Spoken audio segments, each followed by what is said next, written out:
25장입니다. 이사야서 25장. 네. 지난 시간에 우리가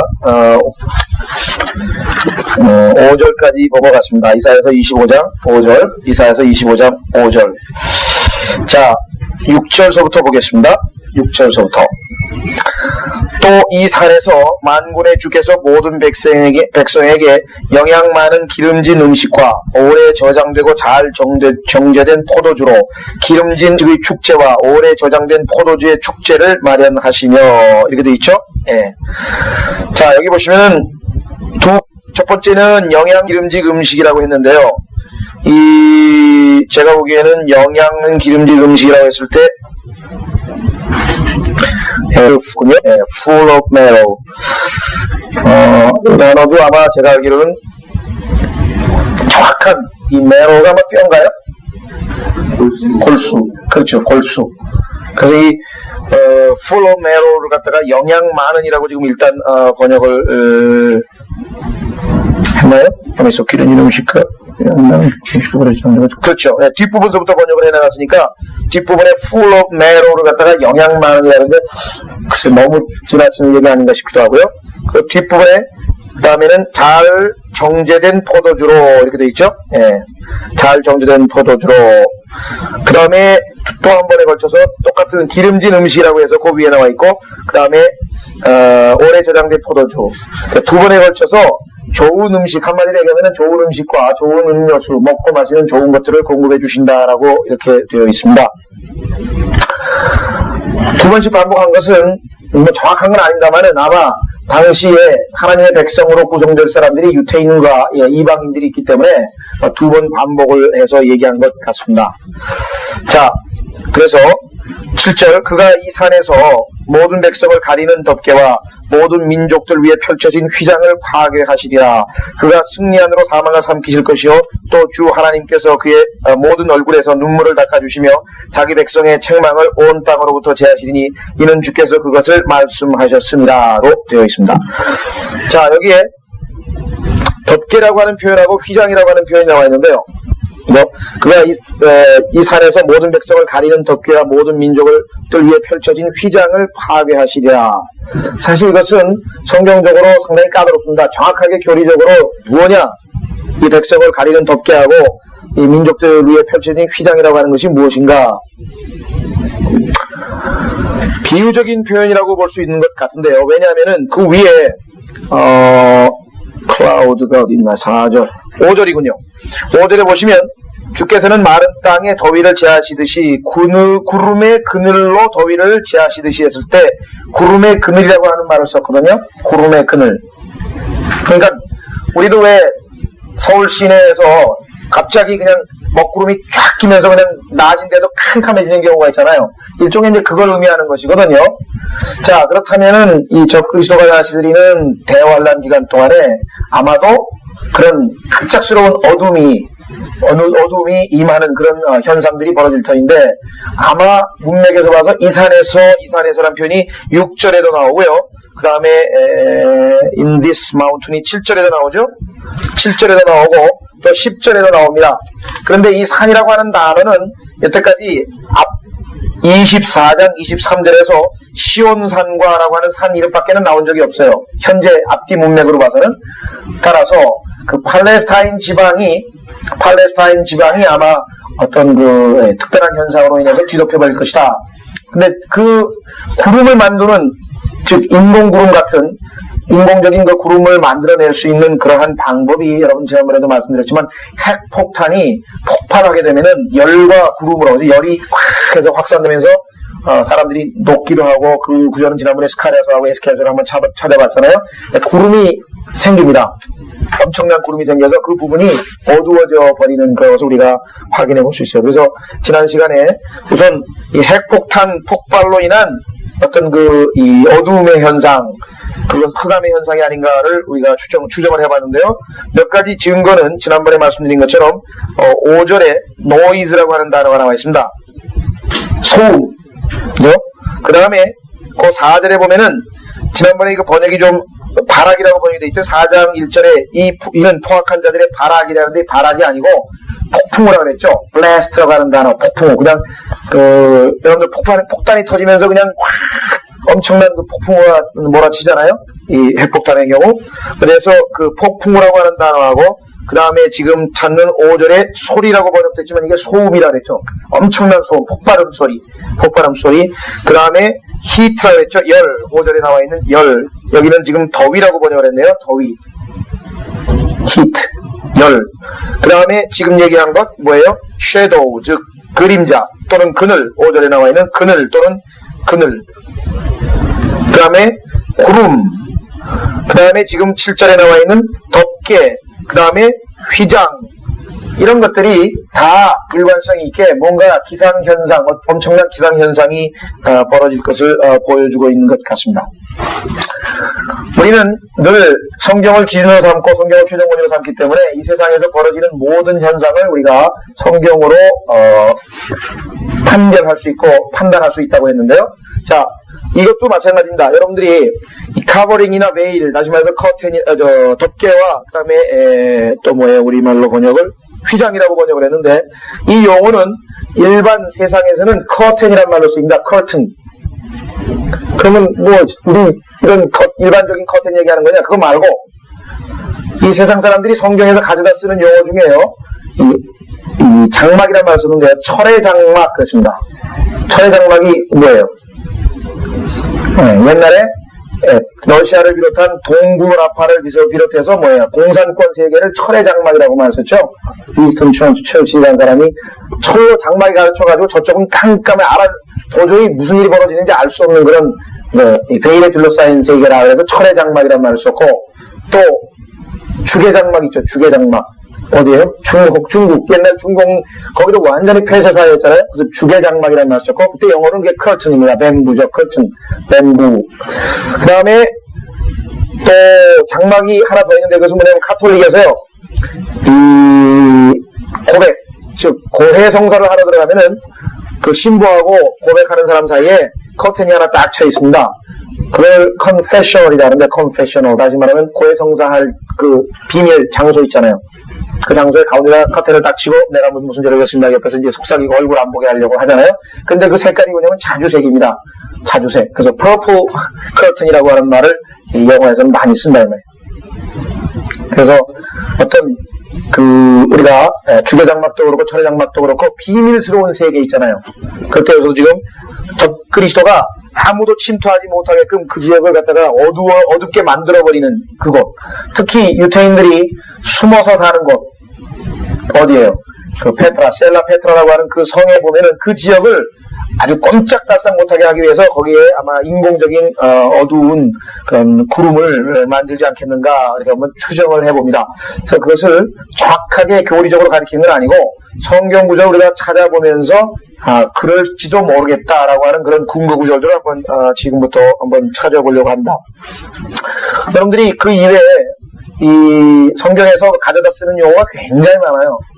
예를 들면은 이 커튼, 아이언 커튼이라든가 뱀부 커튼 말고도 닥트린이란 말이 있어요. 우리 성경에서 교리란 말 쓰잖아요. 교리. 그런데 여러분들 잘 아시는 것처럼 정치적, 즉 외교 용어로 닥트린이란 말이 아주 많이 있습니다. 처음에 쓰인 것이 1823년에 미국에서 나온 몬로 닥트린이라는 게 있어요. 몬로 닥트린. 그 뭐냐면 몬로라고 하는 미국의 대통령이 아메리카는 아메리카인에게 맡겨달라. 다시 말하면 유럽 사람들이 아메리카를 지배해서 계속해서 간섭을 하고 모든 일을 유럽에서 다 조정을 하고 있거든요.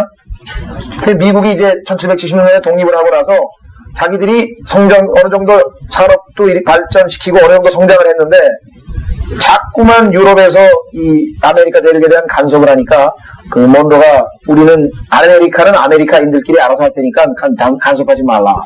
물론 의도는 중남미라고 하는 거대한 시장을 미국이 이제 차지하겠다고 하는 물론 경제적인 야욕, 욕심 때문에 나온 거지만요. 왜 거기다 독트린이란 말을 쓰냐?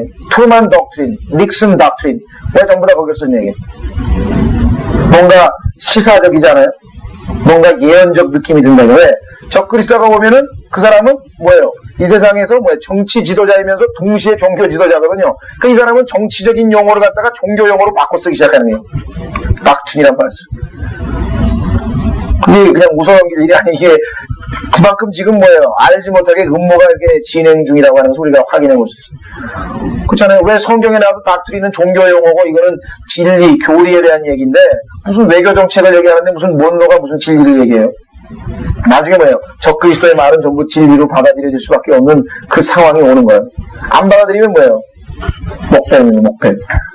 즉시로. 그래서 이런 그 성경의 용어를 은연중에 지금 갖다 끼입니다. 문제는 이런 용어들을 전부 빼다가 뉴에이지 운동이라든가 지금 이런 데다가 갖다가 전부 집어넣어놨어요. 그래서 한번 나중에 누가 정말 그 종교와 정치에 관해서 한번 공부 열심히 한 사람이 있으면은 성경적으로 논문 하나 써도 기가 막히게. 왜 성경에는 종교 용어가 정치 용어화 했는가? 이것은 마지막 시대를 겨냥해서 아주 우리나라의 CIA라든가 완전기획부라든가 지금 바뀌었죠. 무슨 정보원인가요? 국가정보원이라든가 미국이라든가 이런 사람들을 가면은 정치학자들 동원해가지고 전부 다 이걸 연구하는 거예요. 왜? 제일 인간의 마음을 그냥 싹 미혹해가지고 확 휘어잡는 건 뭐냐면 종교거든요. 그러니까 뭐예요? 김일성이는 원래 정치 지도자였는데 아버지가 됐잖아. 성경에서 아버지는 뭐예요? 더 영적인 아들 저기를 종교 지도자를 아버지라고 부르지 말라는데 어느새 아버지라고 그러잖아요. 아버지. 응? 문선명이도 어느새 뭐야? 아버지. 이게 지금 전부 다 분위기가 이 종교와 정치가 하나로 돼가버리는 겁니다. 그래서 예수님께서는 카이사의 것은 카이사에게, 하나님의 것은 하나님에게. 그러면 언제 종교와 정치가 하나가 되느냐? 예수 그리스도께서 오셔서 뭐예요? 하나님의 나라와 천국이 동시에 임하게 될 때, 그때에 비로소 천년왕국에 가서는 그야말로 정치와 종교가 하나가 되는 거예요. 그 이전까지는 주님께서 그걸 분리시켜놨다는 거예요. 인간의 힘으로 그 두 가지를 합치면 뭐예요? 엄청난 파워를 장악하게 되는 것이에요. 그래서 어떻게든지 종교를 정치에 이용하려고 하는 이러한 그 기도는 너차 거먹고, 그게 최초가 누군지 아세요? 역사상 여러 번 있었지만요. 바빌론 정도까지 올라가면 많지만요. 교회 시대에 들어서 제일 그것에 밝게 눈을 뜬 사람이 컨스탄틴이라는 거예요. 컨스탄틴이라고 하는 왕이 가만히 보니까 자기가 그 300여 년 동안의 역사를 쭉 보니까 불가능이라 이게. 기독교는 잡아들이고 죽이고 저기다가 콜로시움에다가 내던져서 사대밥이 되고 그거 갖고는 도저히 없앨 수도 없을 뿐만 아니라 자기의 그 원로원, 로마의 원로원의 소위 말하면 최고 국가 지도자라고 하는 사람들이 전부 다 은연중에 뭐예요? 받아들이고 있다는 거예요. 마음속으로 받아들일 뿐만 아니라 그 증거가 자기는 공식적으로 표명을 안 하더라도 자기 며느리로 삼는 데는 전부 그리스도인만 찾는다 이게. 왜? 다른 여자들은 못 믿겠다 이게. 완전히 사회 분위기가 그냥 도덕적으로 타락해가지고 목욕탕 문화 안에 완전히 그러니까 그리스도인만 찾는 걸 가만히 보니까 안 되겠다. 차라리 기독교를 국가 종교로 내가 이용을 해가지고 아예 내 편에 끌어들이는 게 훨씬 좋겠다는 거지. 그래서 컨스탄틴이 뭐예요? 말로는 자기가 권력 다툼할 때 환상 속에서 십자가를 봤다 하는데 그 십자가는 전혀 성경에서 얘기하는 십자가도 아니고요. 아시다시피 적그리스도의 십자가입니다. 그러니까 컨스탄틴이 십자가를 보고 이것으로 내가 승리하리라고 했던 그것은 이제 아까도 말씀드린 것처럼 기독교를 뭐예요? 기독교 그리스도인들을 세상으로 뭐예요? 유입시켜서 혼합시켜가지고 결국은 타락하게 만드는 그러한 계기로 봤을 때 승리하는 거지, 무슨 주님의 십자가의 능력으로 도움으로 정치적으로 승리해가지고 황제가 되고 그거는 전혀 아닙니다. 그렇게 지금까지 교회사회가 잘못 가르쳐놔가지고 전부 다 드디어 300년 동안 박해를 받던 기독교는 드디어 이제 컨스탄틴에 와서 로마 제국을 물리치고 당당히 국가 종교로 등장했다. 이런 이제 진화론자들이 해석하는 성경의 역사 해석이고요. 성경적으로는 그게 아니에요. 그래서 처음으로 뭐예요? 종교를 자기 권력을 튼튼히 하는데 이용한 사람은 컨스탄틴. 기가 막힌 정략가 아니에요. 네? 자, 우리가 때로는 이 성경대로 믿는 그리스도인들이 가장 첨단, 다시 말하면 제일 앞서가야 되는 사람이에요. 왜냐하면 성경은 이미 이 사람들이 하는 짓을 다 내다보고 다 써놨거든요. 우리가 개인 어떤 종교 생활에 물론 주님과의 교제가 제일 우리 그리스도인들은 제일 중요하고, 그 다음에 죄인 살리는 게 그 다음 중요하고, 성도들을 양육시키는 게 그 다음 중요하고, 그런 우리가 해야 될 일들이 많이 있지만요, 절대로 우리가 뒤쳐져 있거나 무슨 세상과 완전히 분리해서 세상은 세상대로 가라 나는 나대로 간다가 아니고 세상이 어떻게 돌아가고 있는지를 뻔히 지금 우리가 알고 있는 것입니다. 그죠? 자, 그래서 여기 몇 구절을 한번 찾아보겠습니다. 이사야서, 이게 참고 구절이 없어요, 거의. 근데 한 구절을 우리가 한번 확인해 볼 수 있어요. 이사야서 28장 20절. 이사야서 28장 20절에 보시면 우선 16절서부터 보겠습니다. 16절서부터. 네. 이사야서 28장 16절. 그러므로 주 하나님 이같이 말하노라. 보라, 내가 시온의 한 돌을 기초로 두었나니 시험받은 돌이요 귀한 모퉁이 돌이며 단단한 기초라. 믿는 자는 다급하게 되지 아니하리라. 나는 또한 공의로 주를 삼고 의로 추를 삼으니 우박이 거짓말의 피난처를 쓸어버리며 물들이 큰 그 은신처에 넘쳐 흐르리라. 일단 우박하고 물들이라고 하는 표현에 주의를 하십시오. 대환란의 특징 중에 하나입니다. 우박과 물들. 여러분들 계시록 12장에서 보면은 그 이스라엘 백성들을 마귀가 삼켜버리려고 홍수를 냈다 보냈는데 하나님께서 땅을 갈라지게 해서 그 물을 다 처리해서 살려주는 그 기록이 나오죠. 예. 자, 우박. 여러분들 우박은 뭐예요? 출애굽기에서 하늘에서부터 하나님께서 내렸던 우박, 또 여호수아에서 하나님께서 하늘에서 우박을 내려서 그 팔레스타인 사람들을 쳤던 그러한 내용들이 있죠. 이따가 한번 다른 구절에서 이 두 단어도 확인해 보도록 하겠습니다. 자, 18절. 사망과 더불어 맺은 너희의 언약이 무효화되며 지옥과 한 너희의 합의가 서지 못하리니 넘치는 재앙이 지나가면 너희가 그것에 짓밟힘을 당하리라. 그것이 통과할 때마다 너희를 잡으리니. 자, 요거 표현이요. 그것이 통과할 때마다 너희를 잡으리니 아침이면 아침마다 낮마다 밤마다 이렇게 했네요. 아침이면 아침마다 낮마다 밤마다 그것이 지나칠 것이요. 이 지나친다고 하는 단어가 여기 보면은 shall it pass over 이런 말을 썼는데요. 우리 6월절에서 그 죽음의 사자가 지나친다는 의미에서 이제 이걸 썼는데 그 pass over라고 하는 말의 지금 분위기로 봤을 때는 재앙이 그 위를 뒤덮는다 이 말이죠. 그 지역을. 그 소식을 깨닫기만 해도 괴로움이 되리라. 이는 침상이 짧아서 사람이 그 자신을 그 위에 펼 수도 없으며 이불이 좁아서 자신을 그것으로 쌀 수도 없습니다. 자, 여기 보시면 이불이라고 하는 단어를 지금 아까 우리 이사야서 25장에서 봤던 covering, 거기는 덮개라고 번역을 했죠. 덮개. 똑같은 단어가 있죠. 똑같은 단어. covering. 자, 지금 대환란의 상황을 계속 보는데요. 21절, 주가 그 덮개라고 하는 용어가 같은 용어라고 하는 것을 염두에 자꾸 두라 이 말이죠. 21절, 주가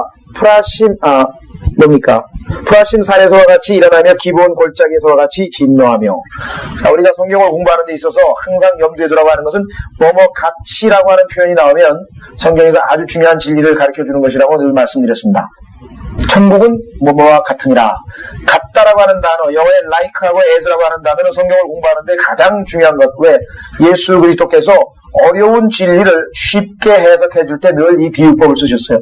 그럼 재림의 그 문맥, 환란 시대의 어마어마한 파괴적인 사건들을 설명하시는데 주님께서는 과거의 역사적 사건을 예를 드시는 거예요. 과거에 어떤 일과 비슷하게 되냐? 프라심 산에서와 같이 이기러 나신다 그랬는데 그럼 이 프라심이라고 하는 산이 어디에 등장하느냐? 자, 보시면은요. 사무엘하 5장 20절에 보면 나옵니다. 사무엘하 5장 20절에 팔레스타인들을 심판하는 것이에요. 예수님이 재림하실 때하고 마찬가지입니다. 지금 우리는 이사야서에서 예수님이 재림하실 때 모압, 암몬, 그 다음에 아까 말 팔레스타인, 그 다음에 뭐 에클론, 가자 그 주변 국가들을 쭉 심판하시는 것을 지금 보았죠. 사무엘하에 보시면은 사무엘하 5장 20절에 보면은 다윗이 누구를 대표하고 있어요? 예수 그리스도. 그러니까 다윗이 그 왕국을 세울 때 예수님이 오셔서 천년왕국에 세울 때하고 거의 같은 맥락이죠. 자, 어떤 일이 벌어졌나 보세요. 17절, 우선 5장 17절부터 보시면 한편 필리스타인들은 백성이 다윗에게 이스라엘을 다스릴 왕으로 기름 부었다 함을 듣자.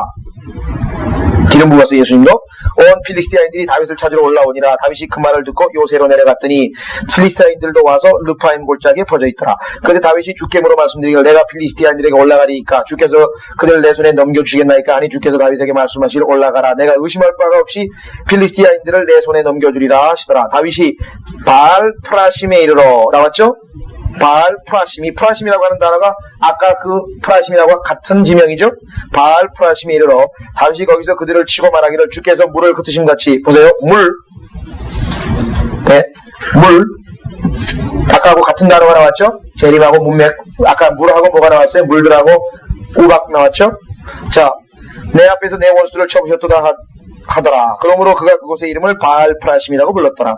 거기서 필리스티아들이 그들의 형상들을 버리니, 우상들을 하나님께서 재림하실 때 예수님께서 우상들을 모조리 다 쳐부시는 장면과 일치합니다. 다윗과 그의 사람들이 그것들을 불살랐더라. 그때 필리스티아인들이 다시 올라와서 르파임 골짜기에 퍼져 있더라.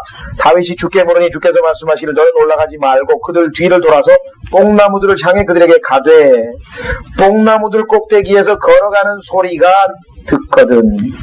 자, going이라고 그랬는데 뭐가 going인지는 알 수가 없어요. The sound of a going. 그래서 우리는 성경에서 뭐예요? 미확인 비행 물체가 성경에 나온다고 했을 때 이 구조를 찾는 거예요. 성경에 이미 확인되지 않은 비행 물체가 여기 있었다. UFO가 벌써 있었다. 이게. UFO는, 자, 그러니까 UFO라고 하는 단어는 오늘날 얘기하는 UFO하고 다른 개념입니다. 그러니까 UFO라고 하는 단어 자체의 의미는 뭐예요? Unidentified Flying Object 아니에요. 그러면은 날아가는데 뭐가 날아가는데 도대체 뭔지 모른다 이게 신부죠. 확인이 되지 않은 미확인 비행 물체는 전부 다 UFO예요. 성경에도 여기 보시면 뭐예요? 미확인 비행 물체가 있었다는 것이에요. 옛날에 엘리야가 타고 올라가는 불병거도 미확인 확인되지 않은 비행 물체 아니에요. 그럼 뭔지 어떻게 알았겠어요? 자, 그러니까 확인 안 된 비행 물체는 지금 뭐 엄청나게 많습니다. 근데 이제 마지막 시대의 UFO는 마귀들과 연관이 되어 있는 것이죠. 자, 그때 행동을 계시하라. 이는 그때 주가 내 앞에 가서 필리스티아인들의 군대를 치미라. 주님께서 먼저 앞서가서 치시겠다고 얘기를 하고 있습니다. 그렇죠? 자, 그 다음에 아까 이사야서 우리 본 부분에 보니까 28장에서 기브온의 날과 같다. 기브온. 기브온하면 떠오르는 게 뭐예요? 여호수아죠. 자, 여호수아 10장에 가시면 이 마지막 환란 때의 상황이 또 묘사가 되어 있습니다. 그래서 우리는 뭐예요? 해 아래 새 것이 구약에 나와 있는 거의 대부분의 상황이 예수 그리스도의 재림 직전에 전부 다 반복이 됩니다. 출애굽 사건은 교리적으로 지난번에 말씀드린 것처럼 출애굽 사건은 교리적으로 휴거를 얘기한다 그랬어요. 역사적으로는 이스라엘 백성들이 이집트의 억압에서 벗어난 것을 얘기하는 거고, 영적으로는 우리가 세상으로부터 벗어나서 예수 그리스도로 믿고 구원받는 것을 예표하고 있고, 보여주고 있고, 교리적으로는 나중에 우리가 뭐예요? 휴거돼서 홍해, 붉은 바다를 가로질러 셋째 하늘로 올라갈 것을 예표하고 있다 그랬죠. 자, 그러면 이 여호수아서 마찬가지로 대환란 시대의 상황을 보여줍니다. 10장 10절.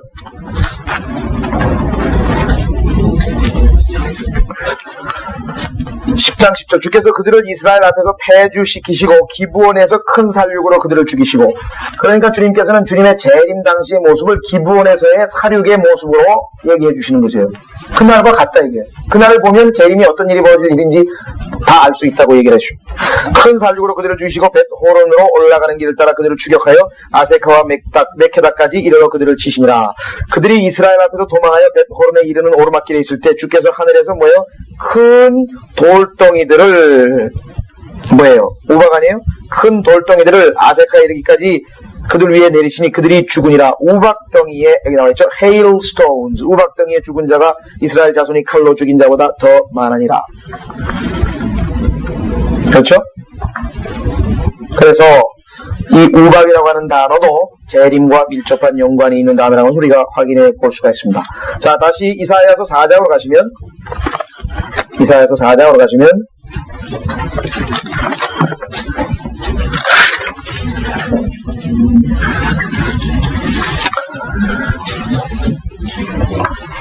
이사야서 4장에 보시면요, 5절서부터 보시면 이사야 4장 5절. 주께서 시온산의 모든 거처와 그 지폐 위에 낮이면 구름과 연기를, 밤이면 불꽃의 빛을 만드시리니 이는 그 모든 영광 위에 덮개가 될 것입니다. 또 거기에 한 성막이 있어 낮에는 더위를 피하는 그늘이, 또 폭풍과 비로부터 피하는 피난처와 덮개가 되리라. 그러니까 여기서 지금 구름과 덮개가 하나님께서 이스라엘 백성들을 보호하는 것으로도 묘사되어 있습니다. 긍정적인 구름이 있고 나쁜 의미의 구름이 있고 긍정적인 구름이 있고 나쁜 의미의 구름이 있고 두 가지 종류가 있다는 것을 우리가 확인해 볼 수 있어요. 자, 다시 이사야서 9장으로 가시면 일반적으로 이사야서 9장의 2절은 영적으로 보통 우리가 해석을 많이 했습니다. 예수님의 초림에도 많이 인용을 했죠. 이사야서 9장 1절 그럼에도 불구하고 그 침침함이 괴로움을 당하던 때만큼은 되지 않을 것이니 그가 스불론 땅과 납달리 땅을 처음에는 가볍게 괴롭히셨다가 그 후에 요단 건너 민족들의 갈릴리에 있는 해변길에서 더욱 가혹하게 괴롭히셨을 때라.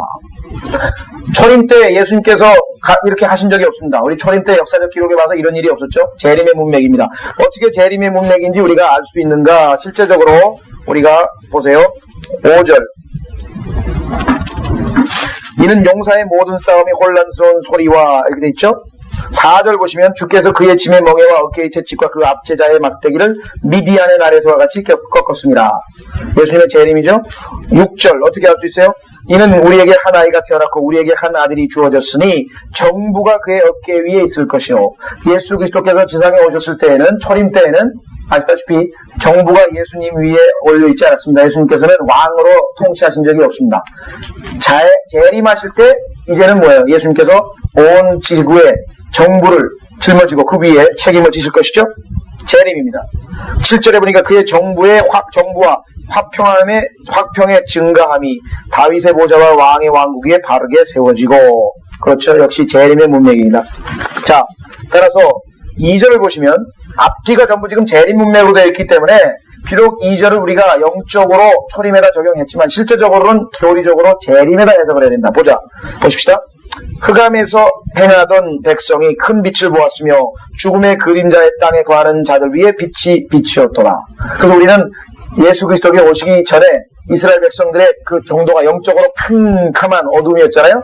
그래서 예수님께서 세상에 빛으로 오셨죠. 그래서 당시 이스라엘 백성들의 영적 상태를 우리가 여기서 얘기하는 것처럼 캄캄함이라고 해석할 수 있습니다. 그 다음에 그래서 예수님을 큰 빛이라고 해석할 수 있죠.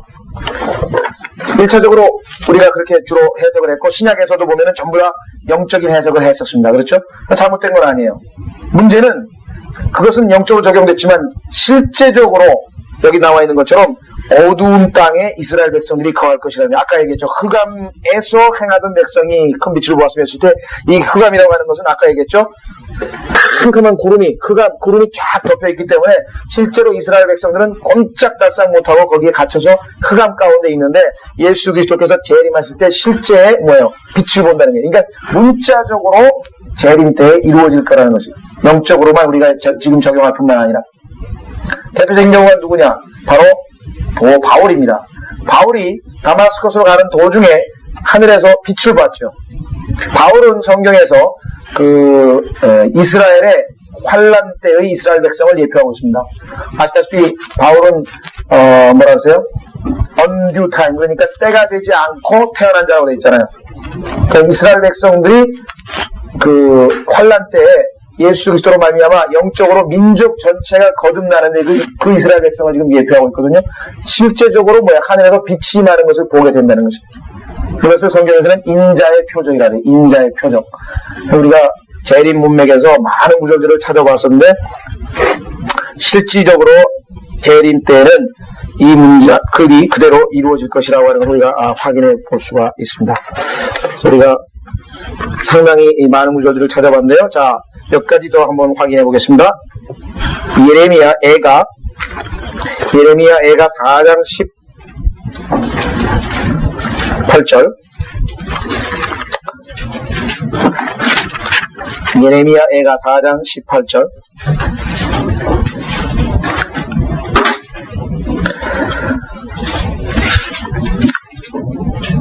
예레미야가 4장 18절 그들이 우리의 발자취를 찾아다니 우리가 거리를 다닐 수 없도다. 우리의 끝이 가까워오고 우리의 날들이 다 되었으니 이는 우리의 끝이 이르렀습니다. 계속 박해하죠. 이스라엘 백성을 쫓아다니는 건 누굽니까? 우리 계시록 12장에서 마귀가 그 이스라엘 백성들을 하나님께서 한때 두때 반때 부양하려고 뭐하는데 계속 쫓아다니고 박해하고 있죠. 예. 하늘의 독수리들보다 빠르며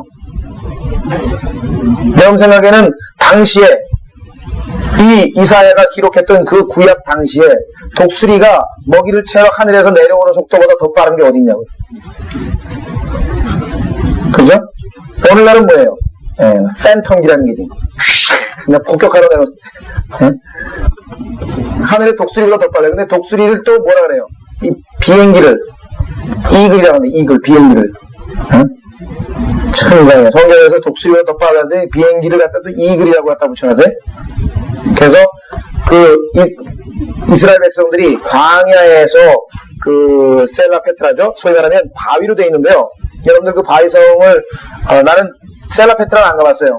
근데 스페인에 가면은 그 이 몽주이라고 하는 우리 몽주이 가시죠. 몽주이. 몽주이는 그 황영도고 몽주익 말고 그 몽주익에서 한 20여 킬로가 좀 들어가면은 몽세랏이라고 하는 데가 있어요. 그 몽세랏은 왜 유명하냐면 수도원인데요. 그냥 수도원이 아니라 큰 바위가 있으면은 그 바위 안으로 굴을 마치 터널 파듯이 있잖아요. 그렇게 파가지고 어마어마하게 큰 성당을 거기다 지어놨어요. 수도원을. 근데 거기는 뭐 그냥 수십 톤의 폭격을 아무리 우리 생명의 위협을 무릅쓰고 우리의 빵을 얻었나이다. 왜? 박해자들이 독수리보다 더 빠른 자리에 와가지고 계속 비행을 하면서 이스라엘 백성들이 거기 뭐예요? 성에서 숨겨져 있는 그 불 속에서 나오면 뭐예요? 그냥 폭격을 하는 거예요. 그러니까 목숨을 위협 생명을 무릅쓰고 우리의 빵을 얻었나이다. 그러니까 하나님께서 광야에서 이스라엘 백성들에게 하늘에서 만나를 내렸듯이 이때도 뭐예요? 하늘에서 만나를 내려주십니다. 근데 그거를 얻으러 갈 때 목숨 걸고 가는 거예요. 믿음으로 가는 거예요. 정말. 그거 없으면 굶어 죽는 거죠. 그래서 그때는 뭐예요? 오늘날 우리에게 일용할 양식을 주옵시고 그 기도가 거기서 나오는 거예요. 그러니까 늘 제가 말씀드렸지만 아니 뭐 월말에 25일날 통장에 떡떡 입금되는데 무슨 아니면 그게 무슨 일용할 양식을 주옵시고 그런 기도를 왜 하라 그러시네. 그게 아니에요. 그때는 정말 하늘에서 하루하루 하늘에서 만나가 내려오지 않으면 굶어 죽는 거예요. 네? 여기 보세요. 생명의 위험을 무릅쓰고 우리의 빵을 얻었나이다. 자, 그 다음에 예레미야서 25장 15절로 가면은요. 예레미야 25장 15절로 가면은 우리가 이와 같은 모든 환란 시대의 예언이 단지 이스라엘에 대한 예언이냐? 그건 아니다 이게. 여기 예레미야 25장에 가면은 대상이 온 땅으로 계속해서 대상이 되어 있는 것을 우리가 확인해 볼 수가 있습니다. 25장 15절에 보시면은요. 이스라엘의 주 하나님이 내게 이같이 말씀하시니라. 너는 내 손에 있는 진노의 포도주잔을 받아서 내가 너를 보내는 모든 민족들 all the nations 돼 있죠? 모든 민족들. 그렇죠? 그 다음에 17절에 가서 뭐예요? 모든 민족들. 그렇죠? 그 다음에 쭉 내려가셔서요. 24절에 모든 왕이란 말이 있고요. 26절에 보시면 북쪽 원근에 있는 모든 왕 한 사람 한 사람과 지상에 있는 세상의 모든 왕국들로 마시게 하셨다. 하나님이 진노의 포도주를. 그죠? 그래서 지상에 있는 모든 왕국들이란 말이 나왔죠. 29절에 가도 마찬가지네. 이는 내가 땅 모든 거민들 위에 칼을 부를 것입니다. 땅 모든 거민이라고 되어 있고요. 그 다음에 31절에도 뭐예요? 소리가, 이때 소리도 아까 얘기했던 그 전쟁의 소리입니다. 노이즈라고 하는 소음이란 말이에요.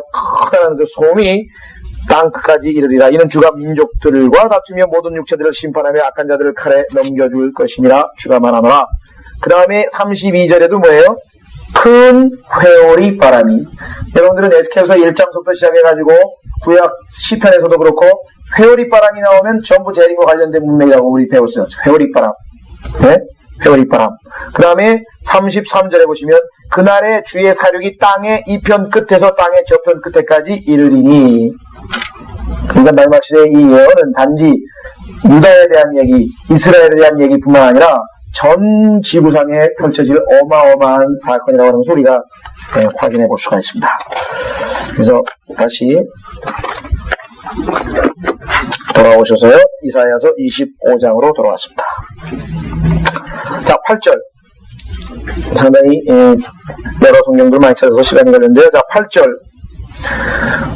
성경을 웬만큼 읽으신 분들은 8절을 딱 보는 순간에 어디서 본 구절이구나. 그렇죠? 그가 승리 안으로 사망을 삼키실 것이요. 또 주 하나님께서 모든 백성, 모든 얼굴에서 눈물을 닦아주시며 자기 백성의 책망을 온 땅으로부터 제하시니 이는 주께서 그것을 말씀하셨습니다. 자, 그가 승리 안으로 사망을 삼킬 것이라고 하는 표현은 고린도전서 15장에서 바울이 인용을 했고, 그 다음에 또 주가 하나님께서 모든 얼굴에서 눈물을 닦아주신다고 하는 것은 계시록 뭐예요? 17장인가요? 7장인가요? 계시록 7장 17절에서 인용을 했고, 그죠? 자, 신약 성경에서 인용된 이 두 구절은 아주 유명한 구절입니다. 왜? 승리 안으로 사망을 삼키신다라고 하는 이 표현이 무엇인가? 그것은 부활을 얘기하는 겁니다. 부활. 네, 고린도서 15장 문맥이 전부 부활 문맥이거든요. 자, 그렇죠? 자, 그러면 실제적으로, 역사적으로 사망이 생명에 의해서 삼켜져가지고 승리가 하게 된, 여기 나와 있는 그 모습이죠. 즉, 그가 승리 안으로 사망을 삼키실 것이라고 했을 때 그 사건이 실제적으로 어디서 벌어졌는가? 출애굽기 7장에 보면은 역사적으로 확인해 보십시오. 출애굽기 7장. 출애굽기 7장에 보시면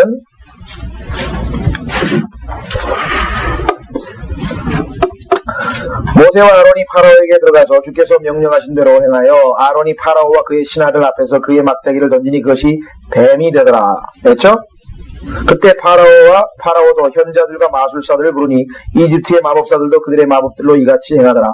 12절 그들이 각자 자기 막대기를 던져 그것들이 뱀이 되었으나 아론의 막대기가 그들의 막대기를 삼켜버리더라.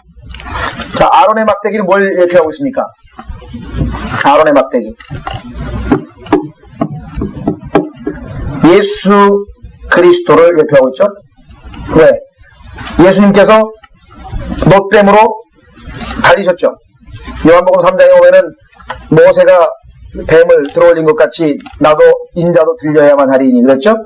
그리고 민수기 14장에서 예수 그리스도께서 자기가 바로, 그러니까 민수기 14장에 있는 것을 염두에 두시면서 예수님이 자기가 바로 뭐예요? 놋뱀이라고 하는 것을 말씀하셨잖아요. 자, 그러면은 뱀이신데, 그죠? 뱀인데 어떻게 됐어요? 던졌더니 뱀이 됐다가 나중에 뭐가 됐어요? 막대기가 됐는데 그 아론의 막대기는 민수기에 보면은 어떤 일이 벌어졌어요? 죽은 줄 알았더니 죽은 막대기가 아니고 거기서 뭐예요? 싹이 났대기. 싹이 났죠? 아론의 싹난 지팡이. 그래서 그것을 뭐예요? 아론만이 하나님께서 인정하시는 그러한 제사장인 것을 권위를 부여받은 것으로 인정하게 되는 계기가 됐죠. 그래서 그걸 언약궤 안에다가 보관하게 됐대요. 그죠? 그러니까 죽은 막대기가 그것도 뭐예요? 죄를 상징하는 뱀이 뭐가 됐어요? 예, 부활을 상징하는 것이죠. 예. 자, 그래서 우리는 이 아론의 막대기는 부활을 상징하는데 성경적으로 진짜 확인을 해보면 부활이라고 하는 것을 금방 알 수 있습니다. 왜? 바울이 부활장에다가 인용을 딱 해놨어요. 고린도서 15장에다 이 구절을 딱 인용해. 고린도서 15장.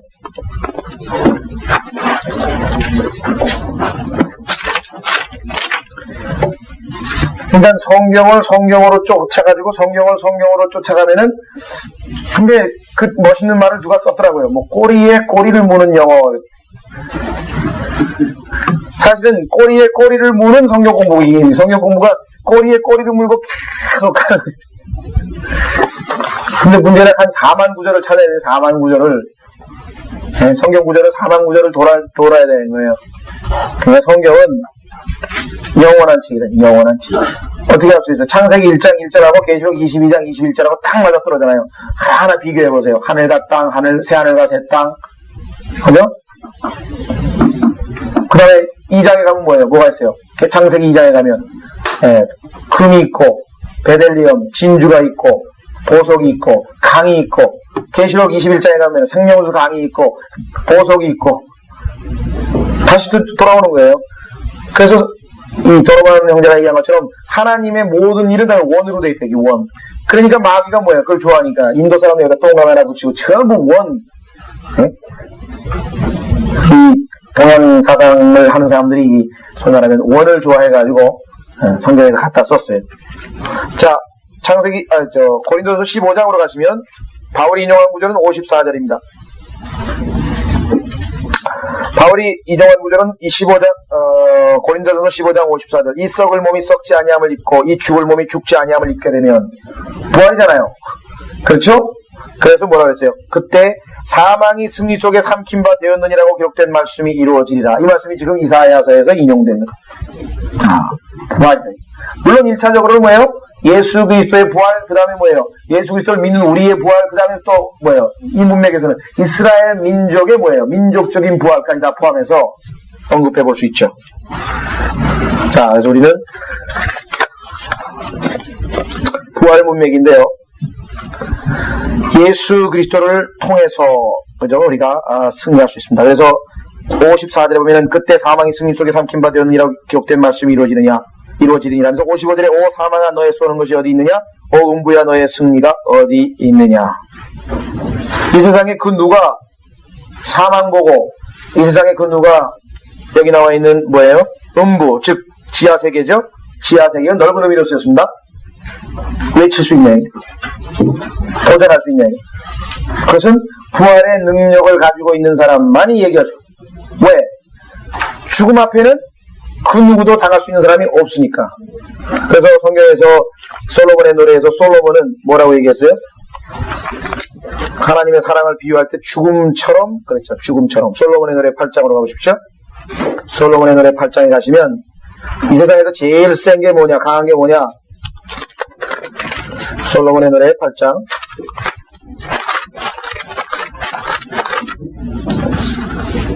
6절. 솔로몬의 노래 8장 6절. 내 마음의 인장처럼 내 팔 위에 인장처럼 나를 새기라. 사랑은 뭐예요? 죽음처럼 강하고. 제일 강한 게 죽음이잖아요. 질투는 음부처럼 잔인하니. 자, 죽음처럼 강하고. 왜? 죽음을 이길 수 있는 사람이 아무도 없죠? 전도서 8장.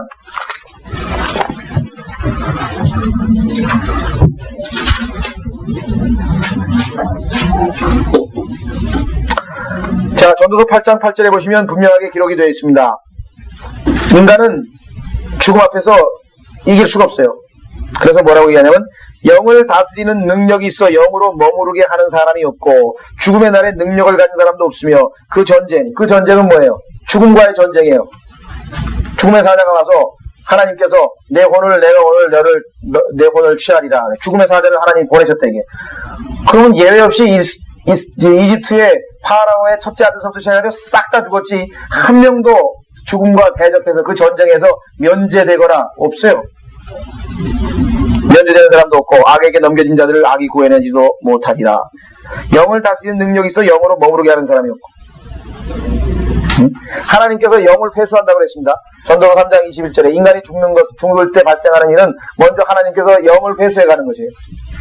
그러면 뭐예요? 혼이 분리돼서 구원받은 혼은 셋째 하늘로 가고 구원받지 않은 혼은 지옥으로 가게 되어 있는데 그때 그 죽음 직전에 그 고뇌 그냥 그 영을 안 떠나가게 하려고 하나님께서 회수하러 왔는데 하나님하고 전쟁을 해서 어떤 사람은 야곱이 이겼지 이기는 야곱을 이겼죠 하나님에게. 그런데 하나님께서 영을 회수하러 왔는데 그때 능력이 있는 사람이 어디 있냐 이게 여기 분명하게 뭐라고 얘기했어요? 영을 다스리는 능력이 없다 이게 영 위에는 그래서 붙잡을 여기 있죠 머무르게 하는 사람이 없고 아주 정확하잖아요 과학적으로 하나님께서 도로 가져가려고 그러니까 머무르게 하려고 영을 붙잡으려고 그랬는데 그게 우리 힘으로 되냐 이게 안 된다 이게 그 전쟁에서 또 면제도 안 돼요 면제. 따라서 바울이 신약에서 고린도전서에서 죽음에게 도전장을 던졌 사망으로부터 사망에게 도전장을 던졌다고 하는 얘기는 이건 엄청난 얘기. 바울이 오 사망아 너의 쏘는 것이 어디 있느냐 음부야 너의 쏘는 것이 어디냐 사망에 쏘는 것은 죄요. 사망에 쏘는 것은 죄요. 죄의 능력은 율법이라. 율법 하에서 율법을 지키려고 행위로 구원받으려고 하는 사람은 전부 패배자. 이길 수가 없다. 네? 여러분 생각해보세요. 여기 그 등산을 하는데 조그만 아이 보고 그 어디야 에베레스트 산인가요? 거기 등산하려면 무슨 뭐 산소통이고 뭐고 해야 한 35km인가 지고 가야 된다는데 그 10살짜리 애가 어떻게 35km를 미고 올라가겠어요? 못 가지. 그죠? 불가능하니. 율법은 그와 같은 거예요. 우리를 짓눌러가지고 그냥 무너뜨렸거든요. 그럼 어떻게 하면 이 아이가 거기까지 올라갈 수 있는가? 다 아주 그냥 전문가 베테랑이 몇 번씩 올라갔다 내려갔다 하는 사람에서 뭐예요? 그 사람 타고 올라오면 그 사람을 업고 올라가든지 그 사람하고 같이 가면. 그러니까 율법이라고 하는 것은 우리를 뭐예요? 짓누르고 결국은 뭐예요? 억압해서 여기 나와 있는 것처럼 끝나는 거예요. 죄의 능력은 뭐예요? 율법이다. 그러나 우리 주 예수 그리스도를 통해 우리에게 승리를 주시는 하나님께 감사하노니 이렇게 되어 있습니다. 참으로 놀라운 일입니다. 그렇죠? 네. 그래서 우리가 이 문맥에서 부활이라고 하는 사실을 우리가 분명하게 확인을 해보시고요. 자, 그 다음 구절 이사야서 눈물에 대한 얘기가 나옵니다. 주 하나님께서 모든 얼굴에서 눈물을 닦아주시며, 여기는 계시록을 보십시오. 계시록 7장 17절.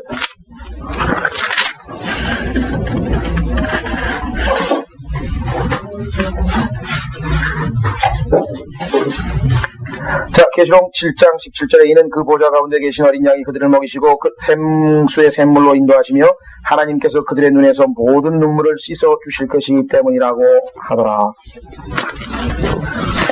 죽음과 눈물과의 연관은 뭐예요? 죽음. 죽음과 눈물과의 관계를 우리가 확인해 볼 수 있습니다. 자, 그 다음에 자기 백성을 책망을 온 땅으로부터 제하시리니 이스라엘 백성을 얘기하는 것이죠. 여러분 아시다시피 AD 70년 이후로 티토에 의해서 이스라엘 백성들이 전 세계에 흩어진 이후로 그들이 뭐예요? 어디를 가든지 뭐예요? rebuke. 계속 꾸중만 듣고 욕먹고 정말 멸시당하고 그랬지 어디 가서 환영 한번 받아본 적이 있니?